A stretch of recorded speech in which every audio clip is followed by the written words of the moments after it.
បាទសួស្តីពុកម៉ែបងប្អូនទាំងអស់គ្នាបាទយើងវិលត្រឡប់មកជួបខ្ញុំម្ដងទៀតក្នុងការធ្វើនៅដំណុយឆ្នោតយួននៅថ្ងៃទី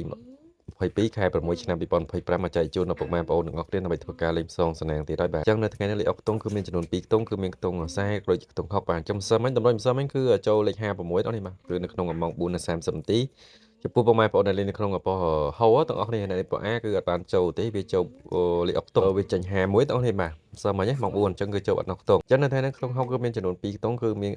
មាន2គ្រាប់គឺមានលេខ64 68រីឯ40វិញគឺមាន41 49និងលេខ51អញ្ចឹងលេខត្រឡប់ខ្ទង់40និង60មានដូចជាលេខ46 86 14 94និងលេខ15ពុកម៉ែបងប្អូនទាំងអស់គ្នាបាទអញ្ចឹងចំពោះលេខទៅពីរលេខគឺពុកម៉ែបងប្អូនអ្នកថ្មីគឺយើងលេខនៅចត្រង់និងត្រឡប់ដែលយើងហៅថាផ្ទុយតែភ្នំបាទគឺពោះដំណុយឆ្នោតយួនមកខ្ញុំបាទនេះទាំងអស់គ្នាបាទរីឯនៅថ្ងៃនេះលេខធំគឺមានចំនួន3គ្រាប់បាទលេខធំទី1មានដូចជាលេខ684ពុកម៉ែបងប្អូនទាំងអស់គ្នាអាចធ្វើការលេងផ្សងសំណាងបានគឺ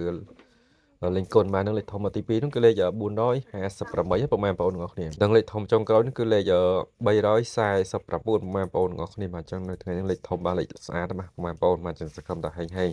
ចឹងចំពោះពុកម៉ែបងប្អូនដែលថ្មីដើម្បីបាននៅដើម្បីល្អពីខ្ញុំបាទជារៀងរាល់ថ្ងៃបាទអត់មានគិតលុយគិតកាក់ពុកម៉ែបងប្អូនទាំងអស់គ្នាអាចចុច Subscribe ចុចជីវហើយ comment លេខ168និងចុចសញ្ញាមេដៃ like ឡើងលើម្នាក់មួយដើម្បីងាយស្រួលការតាមដាននៅដំណុយខ្ញុំបាទជារៀងរាល់ថ្ងៃផងថ្ងៃបាទនៅថ្ងៃហ្នឹងបាទអញ្ចឹងចំពោះពុកម៉ែបងប្អូនដែលចង់បានលេខក្នុង chat